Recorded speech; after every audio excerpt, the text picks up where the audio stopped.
and welcome to your favorite bookish podcast, Fully Booked and Caffeinated. I'm Heather. And I'm Kelsey. And today is our bonus episode of the book to film adaptation. And today we are covering How the Grinch Stole Christmas because it's holiday season. Yay! Before we get into it, what is your drink of choice today? Well, I just finished my hot cocoa because I cannot get warm in my house. I also have the heat on, the fireplace heater, everything. But I did buy, when I went grocery shopping yesterday, I finally bought the brown butter chocolate chip cookie coffee creamer. The Toll House one. Was it good? It's really good. Okay. I don't think I've tried it yet. It does taste like cookie dough. I mean, great. Yeah, it's delicious. So have you tried the Chobani cookie dough creamer? I haven't. That one also tastes just like cookie dough. I do love Chobani also. But yeah, they had it at Lidl and they only get like random flavors of Coffee Mate. And I was like, okay, I got to pick this up. That's a good find. It was only like $3.99 too. Yeah, I feel like at Lidl, that's definitely like a good find. Yeah. So now I'm having my delicious Nespresso with brown butter chocolate chip cookie. Can't complain. That sounds so good. What are you drinking? I have a Dr. Pepper right now, but this morning I went to Dunkin' and it was very cold, like very frigid this morning. It was like literally, I think, 24 degrees when I left the house this morning. Hate it. So hate it. So I got a hot latte, and I actually did it with the cookie butter syrup. Okay. And it wasn't bad. It's still, the caramel's still my favorite, but this was probably the closest that I've liked out of all the other flavors. So if I'm going to but I think I'm just going to stick with the caramel. Yeah. When I got the hot lattes at Dunkin', I don't know. Nothing else just seems to taste right. Listen, I think the syrups get weird when they're, I think the syrups get weird when they're in hot drinks. Yeah, I think so too. So I was like, okay, never mind. Anyways, cheers. Cheers. So, How the Grinch Stole Christmas is clearly based on the 1957 children's Christmas book of the same name by good old Dr. Seuss. It was directed by Ron Howard, who is most well known as Richie Cunningham on Happy Days. And he actually I was looking up his IMDb today. He has a pretty extensive directorial library. He directed so many films that I didn't even realize that he did. Over 50 films he's directed. Yeah. It even goes back to the 80s. He did the 80s movie Parenthood. I never watched it, but he did that one. I know. Yeah. But the more notable ones aside from this movie, he did A Beautiful Mind, which had Russell Crowe, and Apollo 13 with Tom Hanks. Didn't know you directed those either.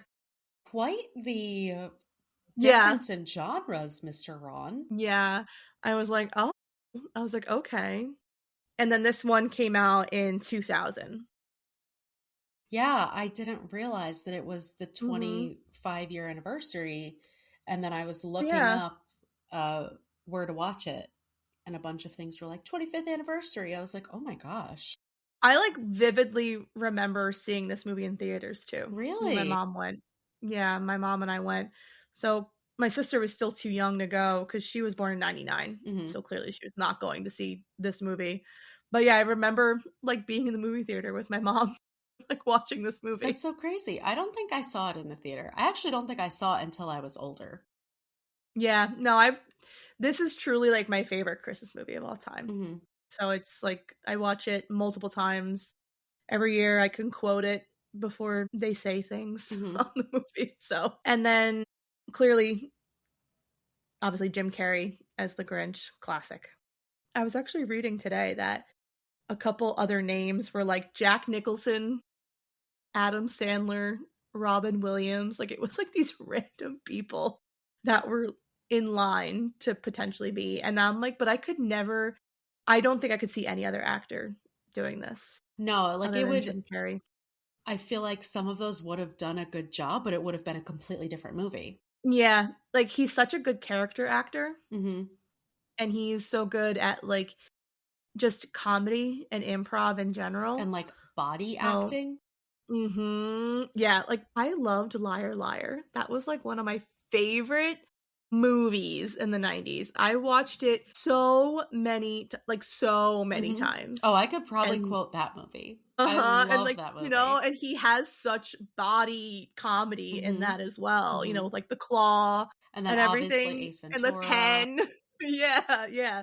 So like this movie has like Jim Carrey. It was like made for him. And then it has Taylor Momsen, which this was her introductory film. So this was her first film. And it had Christine Baranski, who I love. She's so good in Mamma Mia. And it's narrated by Anthony Hopkins, who I'm like oddly obsessed with. Don't ask me why. I didn't know it was narrated by Anthony Hopkins. And also, I forgot that Molly Shannon was in it. Yeah. And I love her too.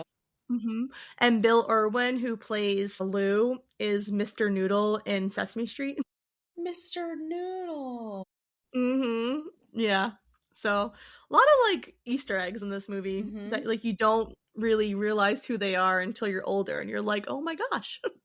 You know, like Jeffrey Tambor from Arrested Development. You know what I mean? Like it's like these random people. So a little bit of I guess like I don't want to say lore, but about the movie. So before his death in 91, Dr. Seuss consistently declined offers to sell the film rights to his books. However, following his passing, his widow began entertaining several merchandising deals. So clearly she was like, let me get that bread. I'm like, he's dead, so I'm going to go against his wishes. My racist, shitty, horrible husband is dead. Yeah. And in July 1998, her agents made a significant announcement, which was the film rights to The Grinch, and that they would be auctioned. The terms were stringent, and they're kind of crazy to me. Number one, the suitors had to be willing to pay $5 million up front, 4% of the box office gross, 50% of merchandising revenue, 70% of book tie-in profits, and music-related income. And only directors or writers who had previously earned at least $1 million on previous projects were eligible to participate. 50% of merch is insane.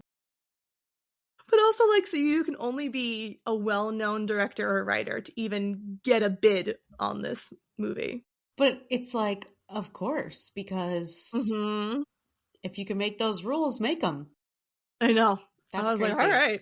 Yeah, I didn't, obviously, like, I don't read up on this stuff when you're 11 years old. So, like, looking at it now, I'm like, oh my God. I was like, this is, like, insane. So, Ron Howard was initially uninterested in a live-action Grinch, but while reviewing the book, he became intrigued by Cindy Lou Who's character, and he developed a vision for a film with an expanded role for her, a deeper portrayal of the Who's, and a more fleshed out backstory for the Grinch, which I think he accomplished all three of those.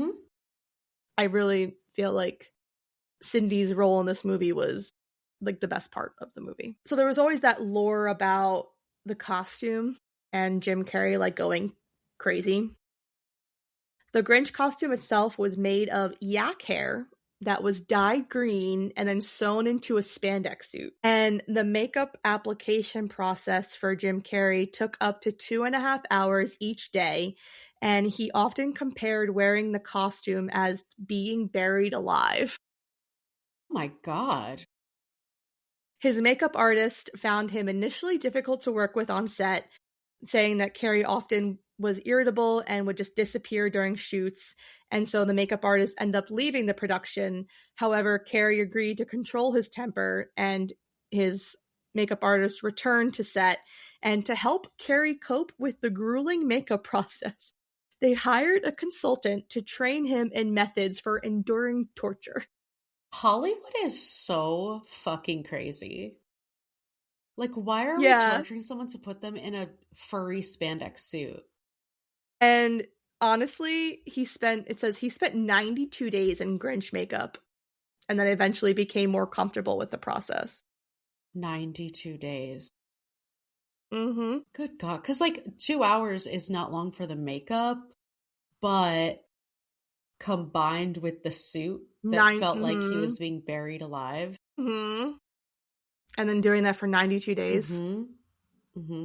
Yeah, because I was just watching Jacob Elordi's interview about Frankenstein, and he was like that some days it took like 12 to 14 hours to do the full body makeup, and it's like, no, some of these movies that have like that FX and like that makeup, the body makeup is actually insane.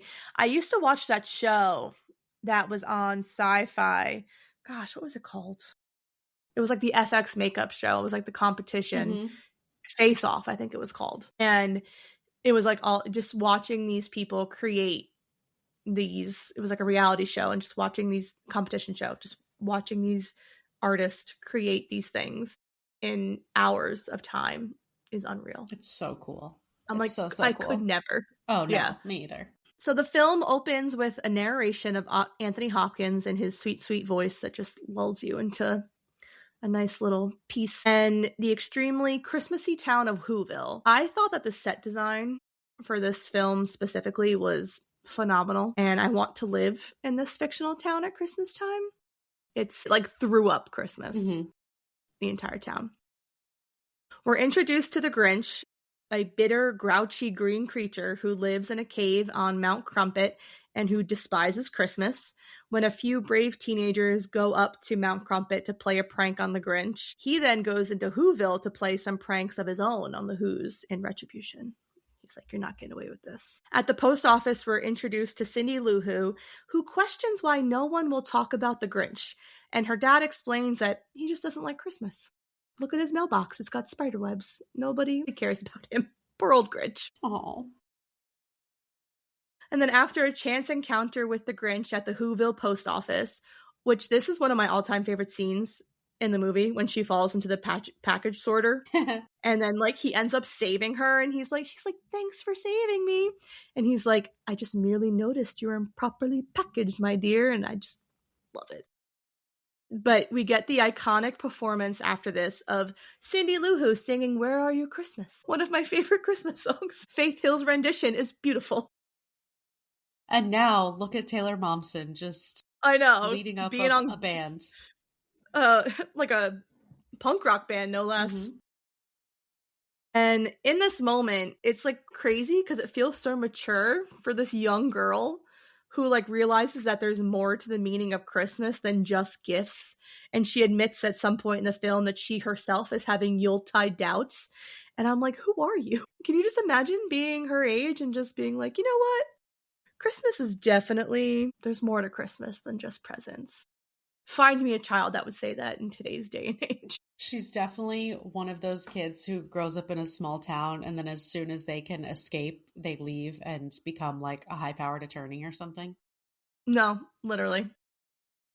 She learns from the townspeople that the Grinch was raised by two elderly female Whos, and in school, the Grinch was infatuated with his classmate Martha May Whovier, who was also, it was like reciprocated, but like never acted upon or actually spoken. And he builds her this beautiful Christmas angel as her Christmas gift. And this entire scene is funny too, when he's like building it and he's like, Martha, Christmas.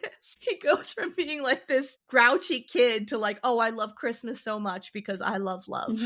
And now Christmas is everything to me.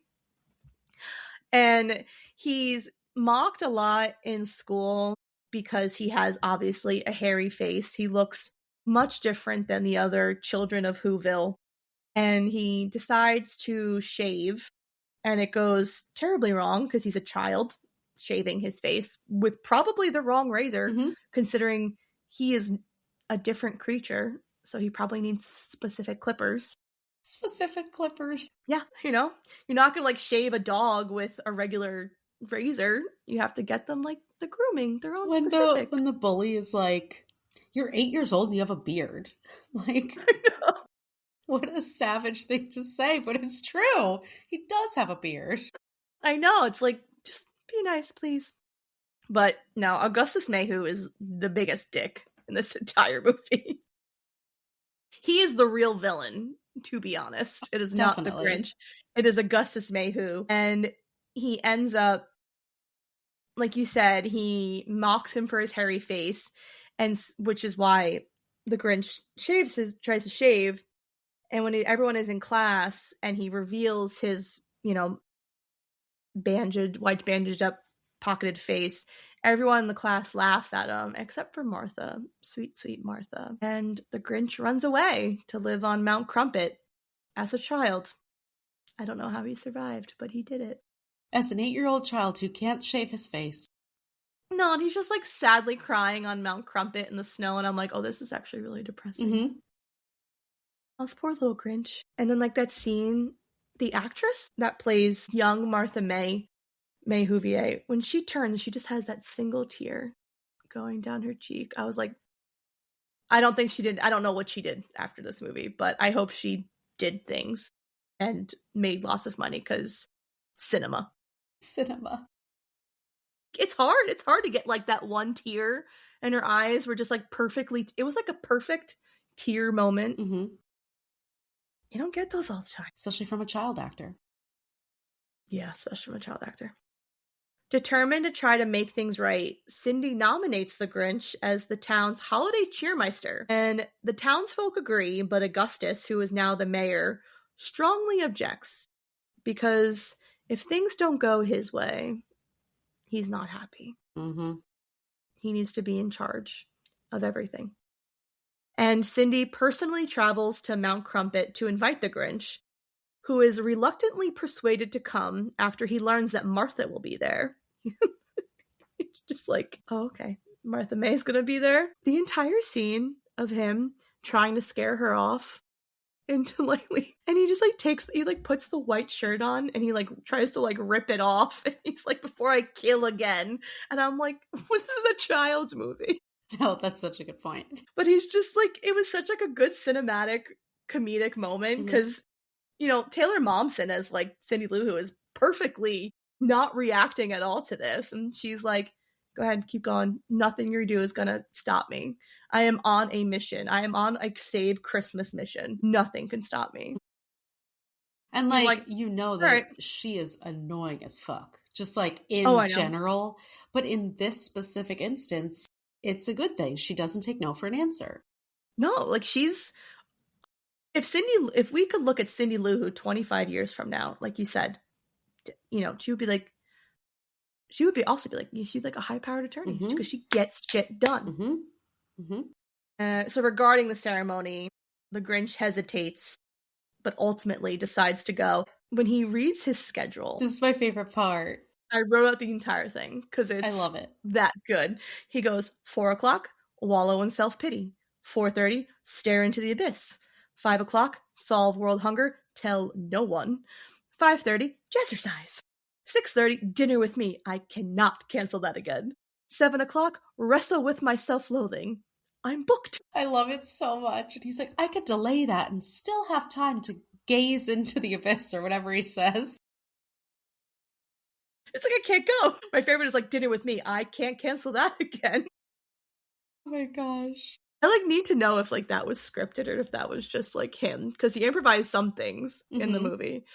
But perfect. I love all the memes that come out around Christmas time of that. Well, they'll show the Apple calendar and it'll say all of that. So at the ceremony, the Grinch participates in various events like the Chair of Cheer, the Who Pudding Cook-Off, the Christmas Conga, the Fruitcake Fa-La-La, the Fudge Judge, the Sack Race Run, and then the very last one we get is the Present Pass It On, when Dickface Mayor Mayhew gives him an electric razor as a present, which therefore triggers the Grinch's trauma and makes him relive his childhood in that moment. And then to further humiliate the Grinch, Mayor Mayhew proposes to Martha in front of everyone, offering her a new car as an engagement gift paid by the taxpayers of Whoville. And the Grinch scratches its door, accuses the Whos of valuing Christmas only for its materialism, and essentially just wreaks havoc and burns down their Christmas tree. before returning to his cave. I did look it up. He improvised specifically the line, "Dinner with me, I can't cancel that again." Amazing. And him directing his dog, Max, when he gets very intense about the directing. When he's about Ron Howard, Yeah, so that was him imitating director Ron Howard.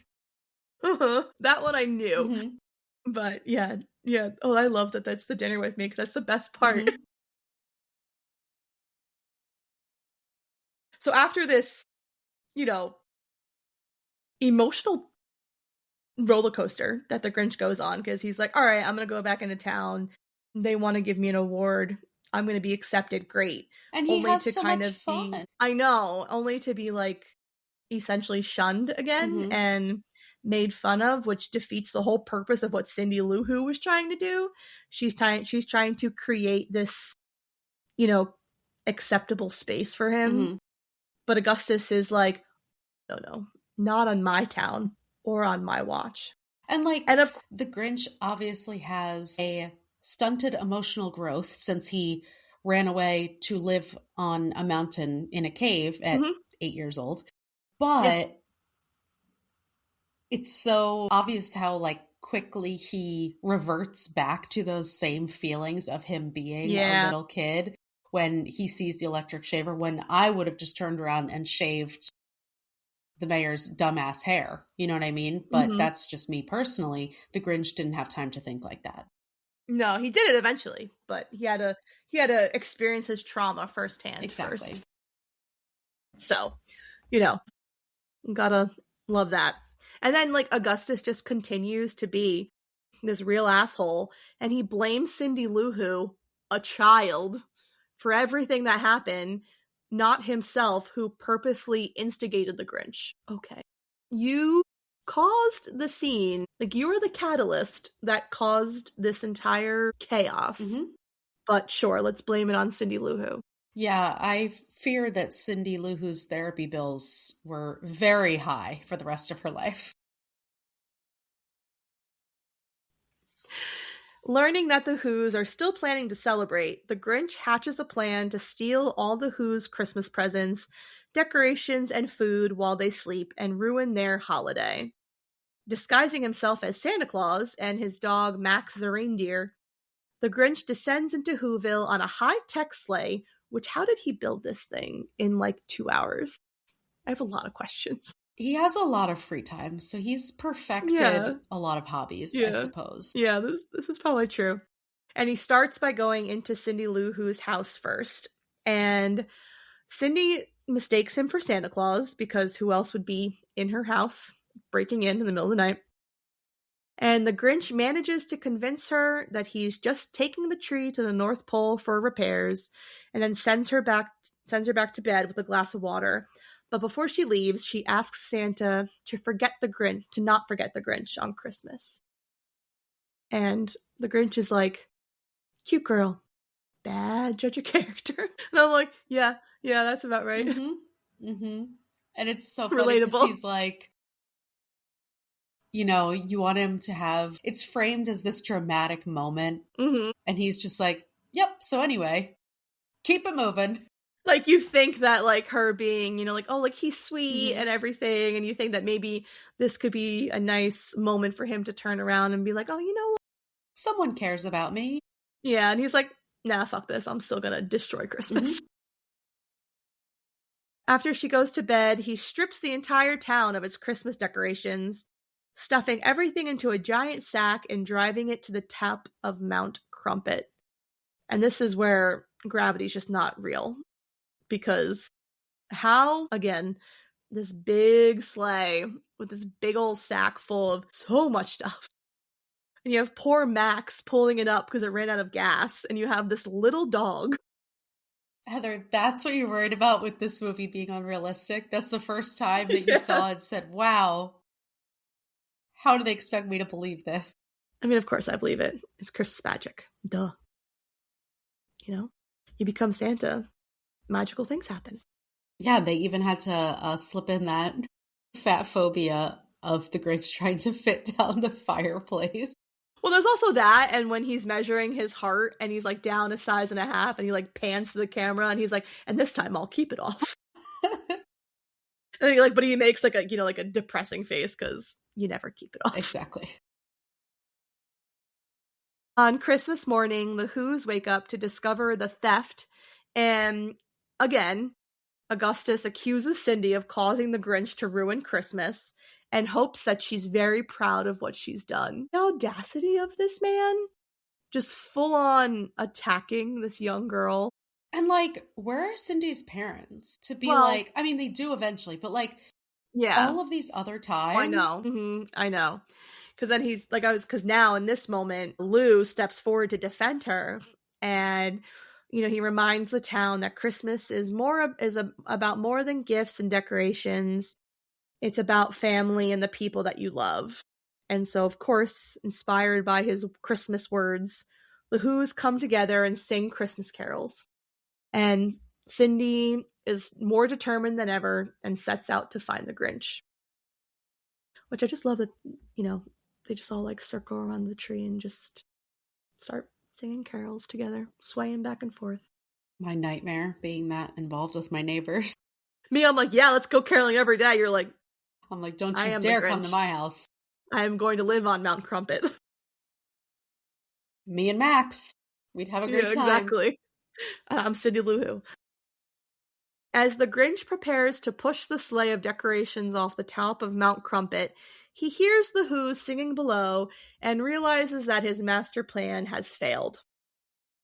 Struck by the true meaning of Christmas, the Grinch's heart grows 3 sizes, and he becomes overcome with emotion. And he's just he's what is this leaking from my face? And then Max is so happy because his owner's finally showing him some, real emotion. But I feel you could always tell that, the Grinch liked Max. He just has to keep up with, his Grinchy persona. Definitely. He can't show Max too much love. But now, he can get it all the time. And before he notices, the sleigh is about to slip off the mountain into the gorge below, with Cindy atop it. He, in a feat of strength, lifts the sleigh up and saves Cindy. Christmas and the magic. Town's Christmas decor and gives Christmas magic. Although it's hilarious when they do that first scene of panning of him diving to the sleigh and he just face plants in the snow. I'm yeah, okay, that makes sense. That's realistic. Mm-hmm. But then he somehow is just able to pull this. I mean, what would you guess that weighs? A ton? More than that. A lot of a ton? It has every person's presence and trees and... I mean, I don't know what weight is, but definitely a couple elephants. Yeah, me either. Yeah, you're probably right. Throw in a couple hippopotamuses just for extra effort. Mm-hmm. Upon returning to Whoville, the Grinch gives back the stolen decorations and apologizes. He surrenders to the police, and they decide to pardon him, despite Augustus's objections, because again, he wants retribution for Grinch's actions, but because he apologized, the police officer is he's good. He said sorry. Which, can you imagine if that was just enough to get you off of any felony or charge that you have? Especially the Grinch who's been allegedly tormenting them for years. Mm-hmm. Mm-hmm. Yeah. He's good. And then Martha May immediately returns Augustus's audacious, crazy engagement ring. The size of that bad boy was ugly, actually, which is the point. And professes her love for the Grinch. And after joining the Whos for carol singing, the Grinch allows them to hold their traditional Christmas feast in his cave. Pure Christmas magic. You have your magical Christmas happy ending. You have a villain with a frozen heart that's melted. Mm-hmm. It's grown 3 sizes. Mm-hmm. He's now reunited with the love of his life for the first time ever. He gets to just live out those fantasies he's had that one day he made that Christmas angel. Now it's come to fruition. Yeah, if you asked me to name any of the possible things that could happen in this movie, the Grinch getting the girl at the end would not have been in my list. I know, and it's so funny because watching this movie, obviously as an adult, you see all like the inappropriate scenes. Mm-hmm. You know, like when he comes down or when he arrives at the jubilation and he like is slingshot into Martha May's chest, and then when she like slides off the sleigh to give Augustus the ring, she like jiggles her titties a little before giving it to him while like looking seductively at the Grinch. It's so true. This is why I love watching kids' movies as an adult. Oh. And I was reading actually today when I was reading up on the film that there was a lot that Dr. Seuss's wife like cut from the script. They had to like keep rewriting it because they had all these like inappropriate jokes, and she was like, no. Because it was too raunchy?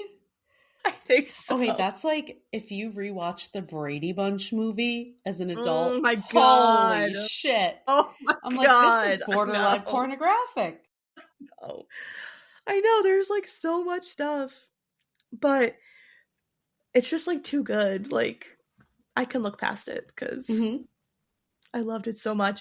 But some honorable mentions in the movie that I loved that weren't like significant to the story: Martha May Huvier and her Christmas light machine. I was waiting for you to bring this up because I love this thing. This entire like Christmas light fight between Betty and Martha May is hilarious. And you have Betty just pulling every single light from her house, including the light bulb in the refrigerator, because she needs to make sure that they'll have no electricity in the house inside, but outside it'll be this beautiful lit up extravaganza.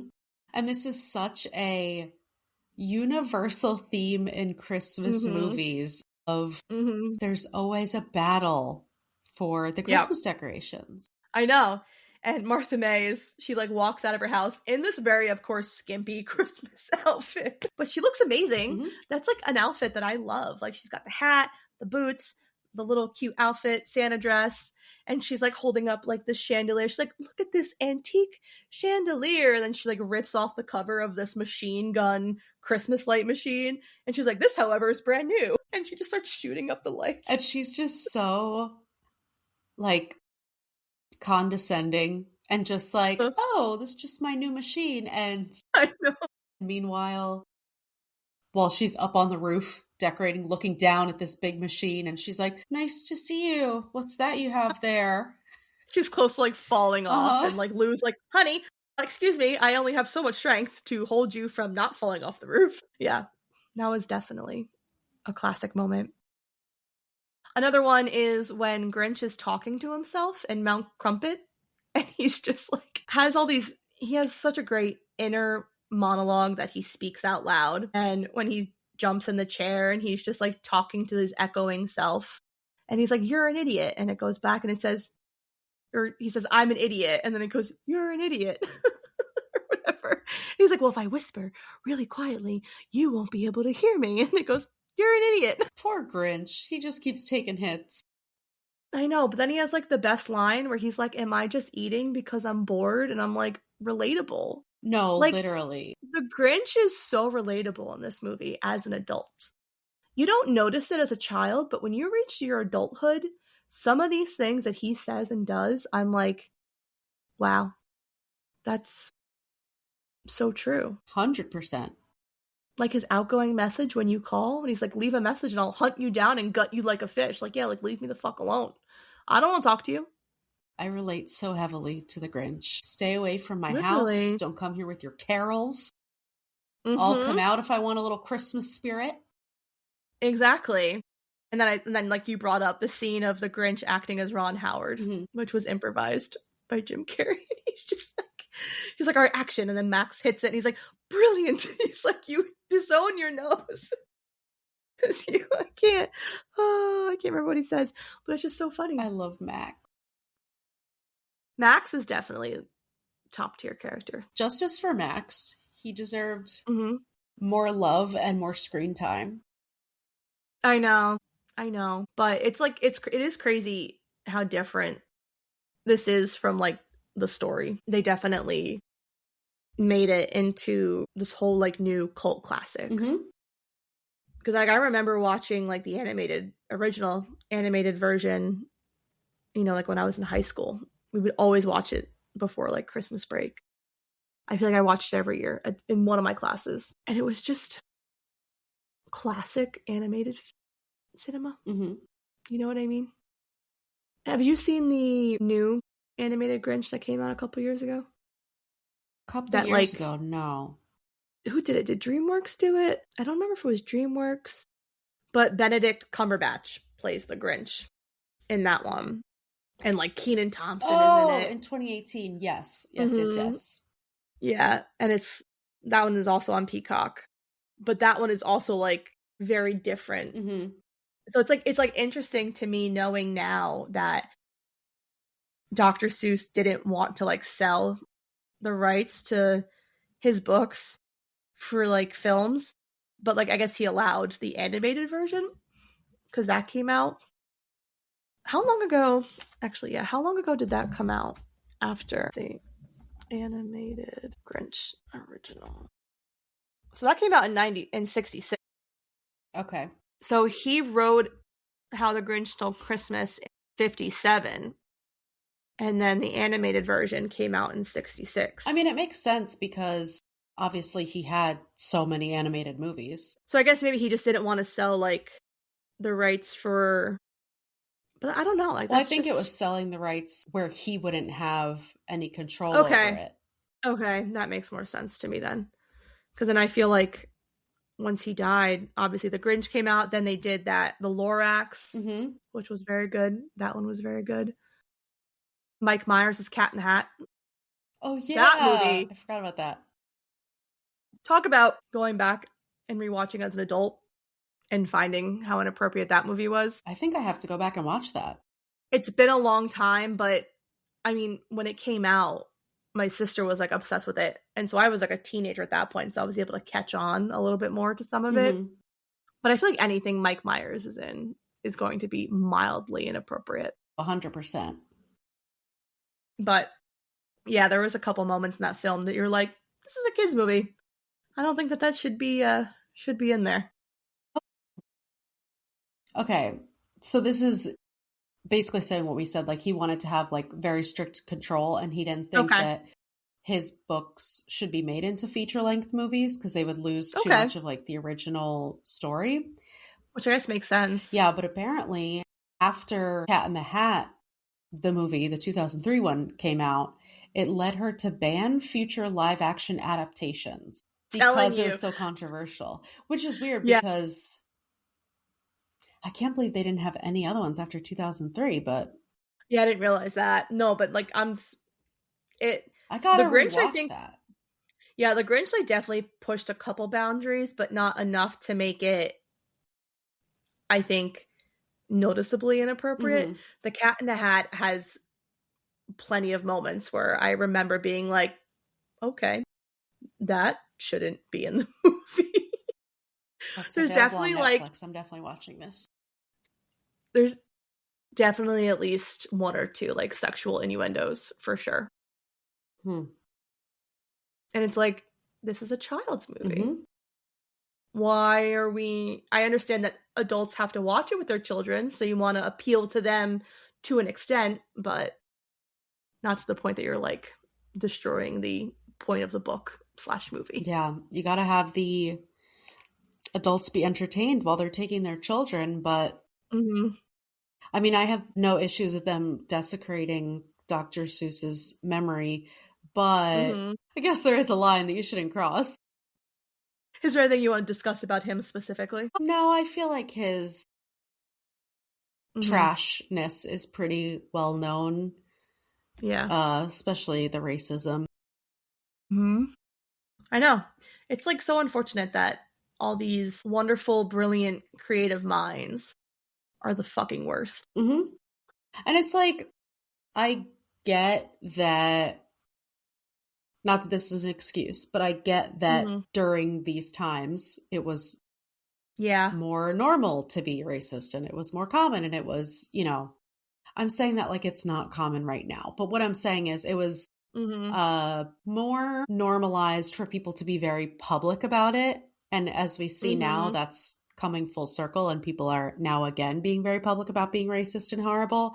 Yeah. But I think the thing that bothers me with Dr. Seuss and Disney specifically is the fact that they profited so much, and the way that they are still revered and talked about in this way of like, because they were these brilliant minds who came up with all of this stuff, but people so easily ignore all of the horrible parts. It's like people who support Christopher Columbus Day. They're like, I know. It's like, okay, you're either ignorant as fuck or you're just ignoring all of the horrible things that happened. You know what I mean? Exactly. So it's definitely unfortunate that it's like we've talked about this all the time, that we can enjoy something that we read, but it sucks that there's like a little bit of a taint to it. Yeah. And I think part of that is knowing that he'll never have to answer for that, or he'll never, that he died the same way he lived, basically. So I think that's definitely part of it. But yeah, it just kind of, it adds a lens or a filter to enjoying this type of stuff. Yeah, I agree. So like the one thing I like love about this movie as an adult, I think is that idea, which I mean, obviously I understand is also the point of the book, but I feel like it's not as strongly portrayed as it is in this movie specifically because of like Cindy Lou Who's character, is like the whole concept of, I feel like as a society, Christmas is just so like it's so about materialistic and it's so commercialized, and it kind of defeats the entire purpose of like what Christmas should be. Like, for instance, I like vividly remember growing up and feeling like I would get a decent amount of gifts, but I would see like family members getting like quadruple, and you just feel like why don't I get as much? Like, what did I do that I didn't like deserve as much as like my cousin or friend got? And there's also that feeling of self-entitlement where kids like brag about what they get, making kids that feel less than feel even worse because they didn't get the name brand shoes, or like, I remember Uggs, when Uggs were like the gift to get, and I didn't get name brand, I got like off brand, and then but like my family members would get them and they would get like multiple pairs, and you're just like, damn, like why is it a competition on Christmas? It shouldn't feel like that, like whatsoever. And so I like that the concept of this film is trying to portray that Christmas isn't about the materialistic things and the gifts, and it's not even about like the decorations or who has the best looking house. It's like how you spend your time and who you spend it with. Yeah, I think because of the commercialization of Christmas, it's just another way that people can have a problem with someone else. Like the people who are like, oh, we can't even say Merry Christmas anymore. First of all, no one said you can't say Merry Christmas. Yeah. I'm Jewish. Do I get offended when someone says Merry Christmas to me? Of course not. I also celebrate Christmas. But I'm saying, like, no one is saying you can't say it. Just because you went to a store and someone said Happy Holidays because they respect that Christianity is not the national religion of this fucking country. And the fact that these people who are getting mad about it are the same people who are cussing out employees for having to wait in line when they're shopping for their Christmas gifts or their coupon doesn't work or whatever. Like, what exactly are you defending? What exactly? It has nothing to do with the spirit of Christmas. It has to do with, like you said, entitlement. That's all part of it. And the fact that we are fucking brainwashed into thinking that all of this shit matters. I know. And just look at Black Friday. Remember when there was no such thing as Black Friday, and then it started gaining in popularity, and then it was dangerous to go out on Black Friday. People were camping out outside of Walmart. People were fist fighting over TVs. And I mean, I worked in retail during the height of Black Friday. So like, oh my gosh, yeah, we were open all day on Thanksgiving.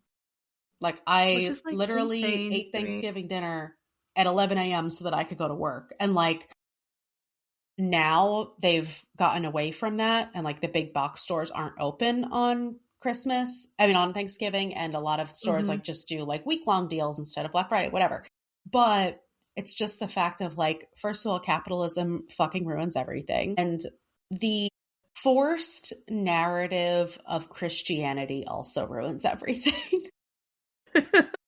Like the whole like keep Christ in Christmas and blah, blah, blah. Yeah. And like, it's just like, okay, so you go to church on Christmas Eve and now all of a sudden you gotta be mad that people write Xmas instead of Christmas. It makes no fucking sense. And the more I think about it, the more it's just a reason for people to be mad about something. I say as I'm ranting.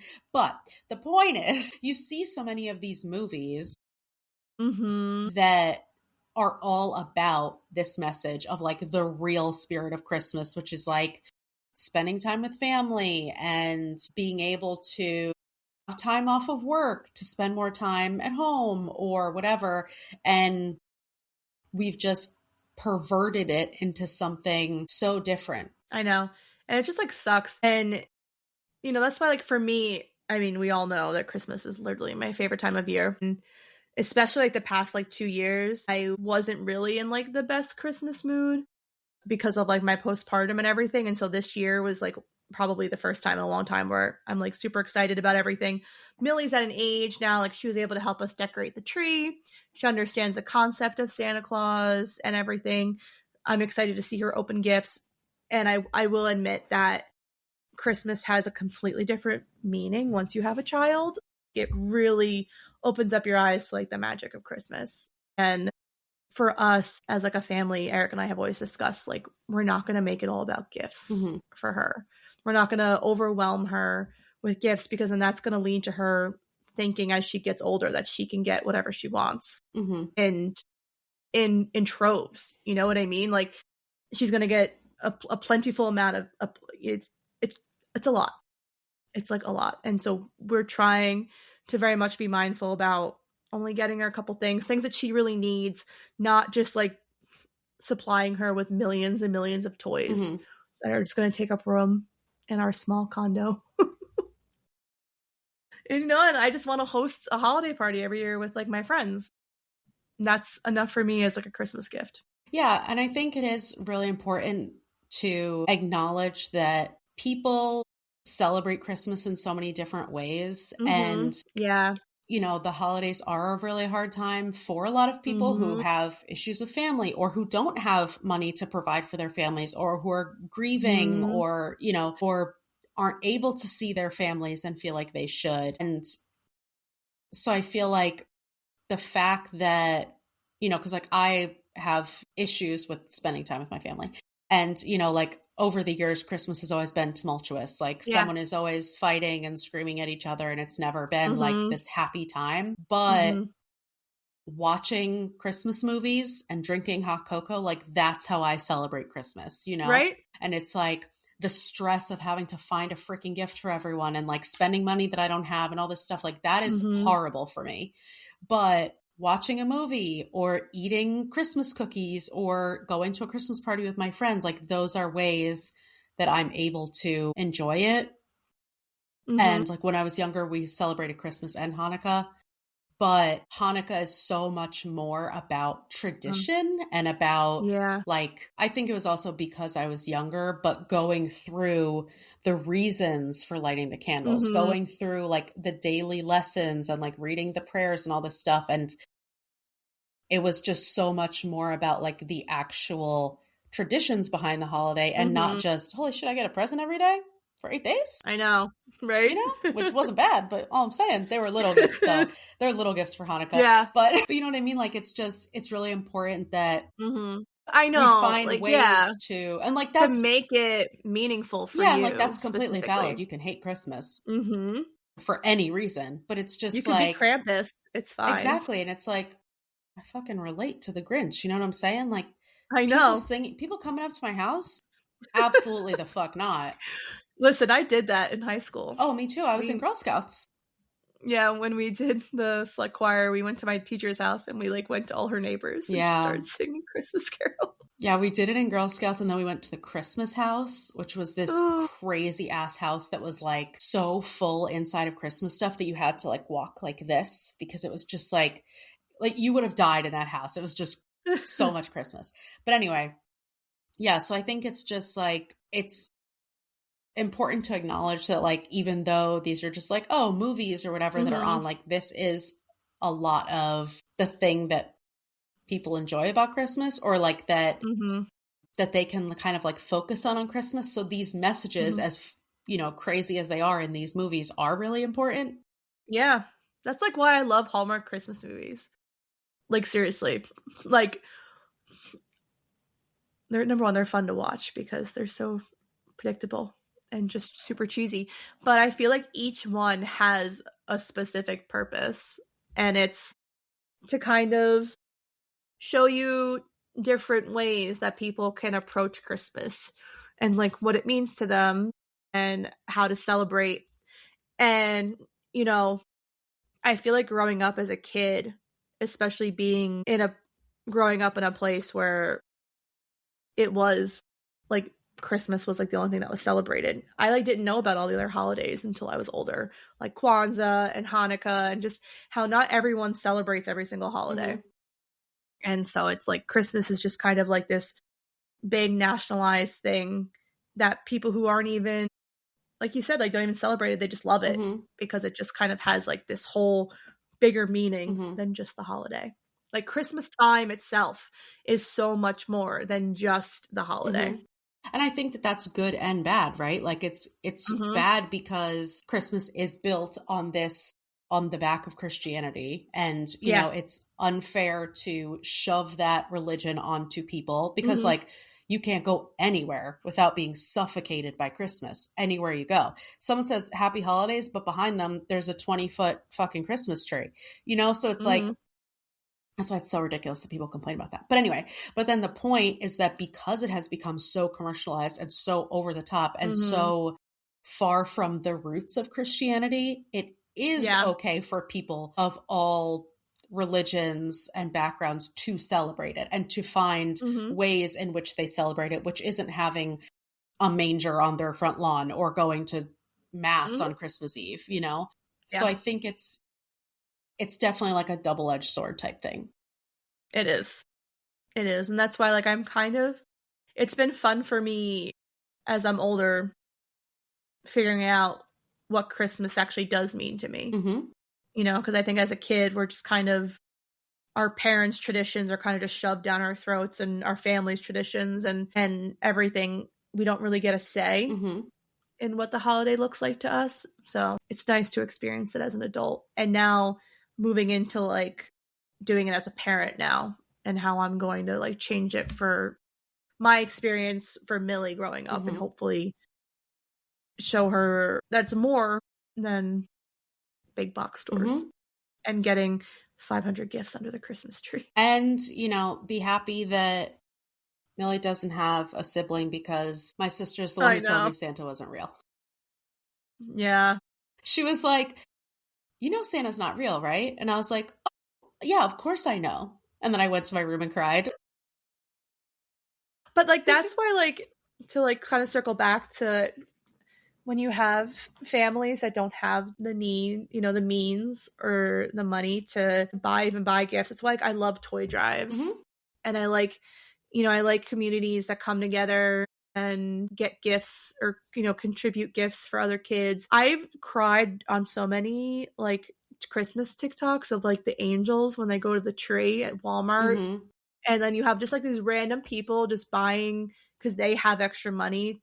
And I saw one for a senior citizen and I just about bawled my eyes out. Because you have to remember, like, a lot of senior citizens don't have anyone either. Maybe they never had family, or they're estranged from their kids, or they their don't, family you know, can't their travel, family. or You know, and so like, yeah, there was this girl that like the kid's tree was all completely taken, but she found one for like a senior citizen, and she was like, this woman just wanted like a puffy pink bathrobe and slippers, and that's all she wanted. My God, I need to go find one for a senior citizen.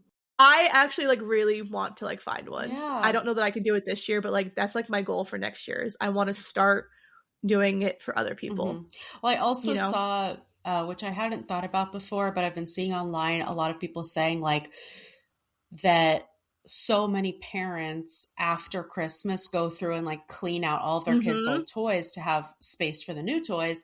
And if they did that before Christmas and donated those toys to thrift stores and whatever, like there are so many parents going to thrift stores looking for toys for their children. That's literally what Eric and I are doing. We're going through and we're going to bring probably in the next week all of Millie's toys that we're shoving out and we're going to donate them either to like, you know, Goodwill or to thrift stores, like you said, and just, you know, like kids consignment shops because like we don't have enough room for everything else.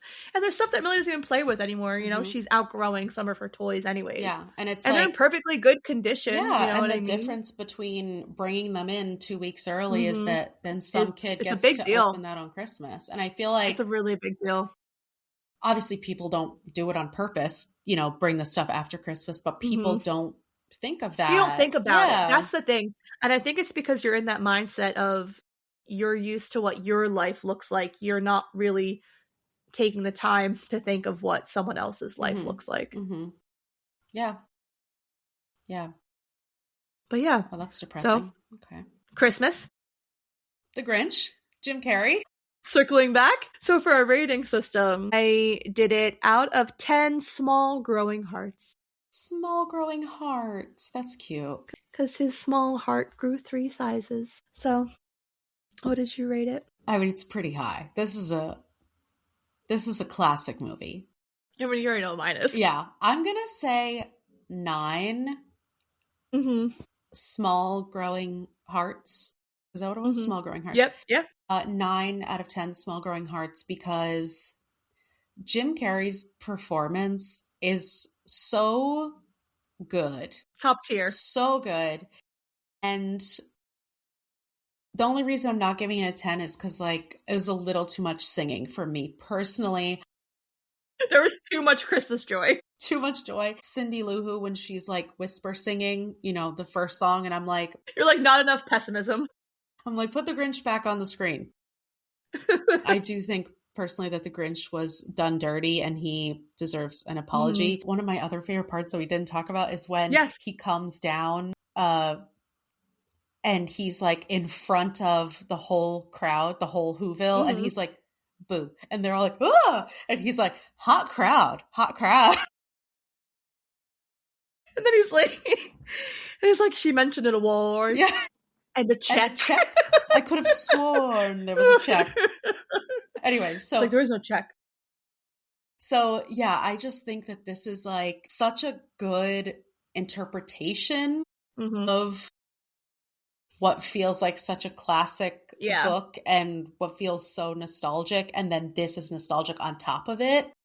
Yeah, this is definitely, if not my favorite, up there for my favorite Christmas movie. Yeah. So yeah, I can't really say there's much else that I would have changed besides, you know, as I already mentioned, more Max. But that's just me in any movie, you know? That's a personal opinion. Yeah.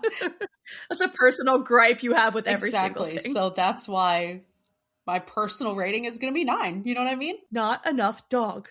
Never enough dog. All right. So we already know your rating, but say it for the people. 10 out of 10. 10 out of 10 small growing hearts. I like truly just love this movie so much.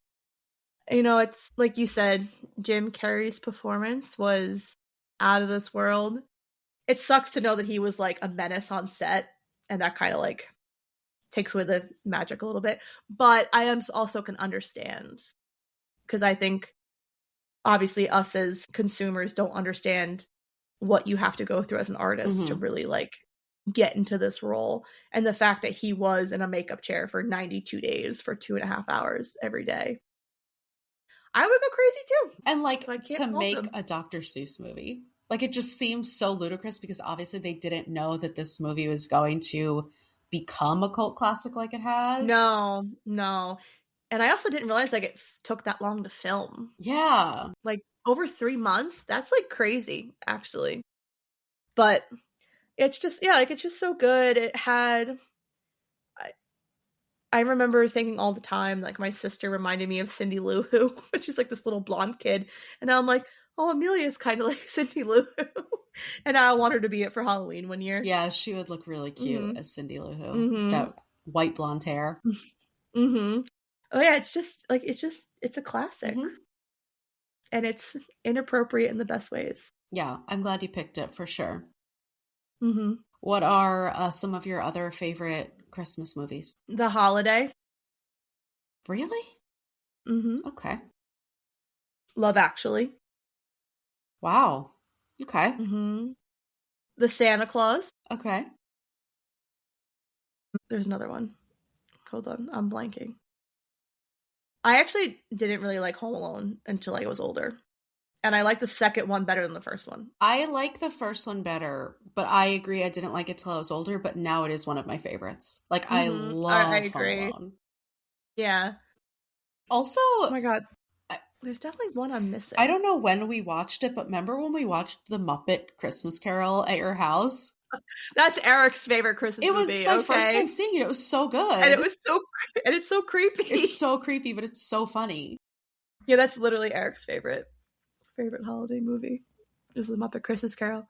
But yeah, there's definitely one that I'm missing that I love, and I don't know why I can't think of it. Name some of yours. Maybe it's one of them. I don't have that many, Heather. I know that a lot of people like The Polar Express. I think it's creepy. I've never seen it. I used to love Elf, but now it's just like too overdone for me. I never got into the hype of Elf. I tried to like follow the trend and pretended that I was super into it, but I really wasn't. I just don't think Will Ferrell is that funny as a person or as an actor, but it does have some amazing scenes in it and like amazingly quotable scenes. So I think that's why I love watching it. National Lampoons. I do love that as a Christmas movie. And A Christmas Story is a good one. You know, I've never seen that. You have to watch it. That's inappropriate too. Yeah, I've actually never seen I've never seen A Christmas Story, and I've never seen Polar Express. I don't like Polar Express, but it's creepy. It's A Wonderful Life. Well, that's the super old one, right?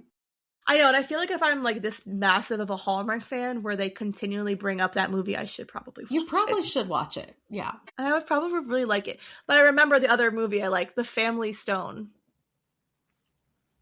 I forgot that that's a Christmas movie. That's a good movie. Yeah, with Diane Keaton and Rachel McAdams. And that one is really good. I definitely liked the adult Christmas movies more than like the kid ones, but obviously Frosty the Snowman. True. Very true. Wait, no, I know. Oh my God, are you ready to judge me so hard? Do you want to know one of my favorite Christmas movies? God. Jack Frost. Really? I'm not even kidding you. I am obsessed with it. I had it on like a couple times and Eric was like, why are you watching this? I'm like, it's so good. Okay, I haven't watched that hold on, I need to look. What were you watching it on? God, it was on something. I'm looking. Got it. Hulu. Yeah, that's my other favorite Christmas movie. Wow. What about the I mean, there's some Christmas horror movies I like, but yeah, like it's like Black Christmas, right? Yeah, Black Christmas is pretty good, and then Terrifier 3. That's very Christmassy. Yeah, very Christmassy. Although I don't actually like that much of that movie, but I like the Christmas parts. You know what I mean? Yeah. And then I saw Krampus for the first time last year. Okay. Yeah. I mean, whichever one it is. There's plenty of Krampus, but yeah, whichever one I saw. The 2015 one. Yes. All right. Well, I have some movies to watch this week. Most importantly, I need you to watch Jack Frost and tell me how terrible it is. And Cat in the Hat. I know. I feel like I need to watch that now too. Yeah. Don't worry, we won't cover it on this podcast. Just kidding. It'll be like a special episode next year. Like, hey, remember we said we weren't going to talk about this movie? Here we are. All right. Well, I think that's all we have for you today, correct? Yep. If you like what you heard, please make sure to follow, subscribe, and rate and review the podcast on whatever platform you listen to us on. If you have any book recommendations or questions for us, you can email us at fullybookedcalfpod@gmail.com. Also, be sure to follow us on TikTok and Instagram at fullybookedcalfpod to see our upcoming reads. Just going to say very quickly, happy holidays, and thanks for checking us out. And remember, if you need us, we're fully booked. Bye. Bye.